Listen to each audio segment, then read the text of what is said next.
This is OTN, your trusted source for breaking news. Junagadh रे गम्हा पूर्णिमा अवसर रे पाट एवं राखी प्रदान। गम्हा पूर्णिमा अवसर रे किट परिचालित श्री जगन्नाथ मंदिर पक्षर प्रति जिलार जगन्नाथ मंदिर को पाट एवं राखी प्रदान कर कार्यक्रम रे अंशस्वरूप चलित वर्ष कलाहांडी जिलार जूनागढ़ रे एक कार्यक्रम आयोजित होइछि। ए अवसर रे KIIT assistant CEO Shri Dushmant Kumar Pradhan, AO Shri Sushant Kumar Biswal, Supriya Panda समेत किट्र बहु अंशग्रहणकारी जूनागढ़ में पहुंचते। यही कार्यक्रम में जूनागढ़ न्यू बस स्टाण्ड आरंभ कर कलमपुर छक स्थित श्री जगन्नाथ मंदिर पर्यंत जाइतिला। एथिरे जूनागढ़ पुलिस प्रशासन सहयोग मिलता। कार्यक्रम में जूनागढ़ पक्षर अशोक पट्टनायक, राधेश्याम पंडा, जिला आदिवासी संघ सभापति परमानंद माझी, पद्मलोचन माझी, रेवती माझी, त्रिलोचन पाणीग्राही समेत बहु मान्यवर व्यक्ति और स्थानीय लोक योगदान देते।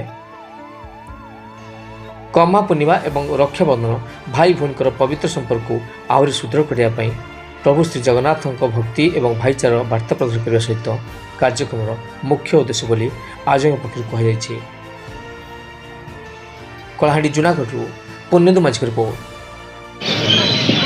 सर यदि गम्हा पूर्णिमा पर आप पदक्षेप श्री जगन्नाथ मंदिर ट्रस्ट किट तरफ गम्हा पूर्णिमा उपलक्षे राखी और पाट प्रति जगन्नाथ मंदिर को प्रति जिला को दि जाऊँगी। आई वर्ष आम जूनागढ़ के आसचु 3 वर्ष है ये कार्यक्रम चलीचे।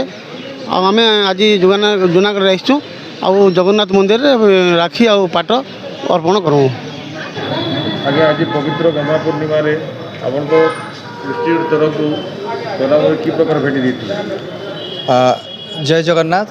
आज आमर किस किट गेम्स तरफ डॉक्टर अच्युत सामंत किस जगन्नाथ मंदिर प्रति वर्ष भली ए वर्ष मध्य पाट राखी सेवा पठेइछंती।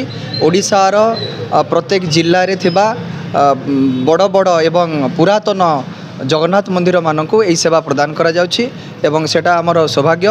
आम सार सामंत सार पठेले एवं आज जूनागढ़ स्थित पुरातन जगन्नाथ मंदिर रे आम पाट राखी सेवा कार्यक्रम माने सेवा पाइलु।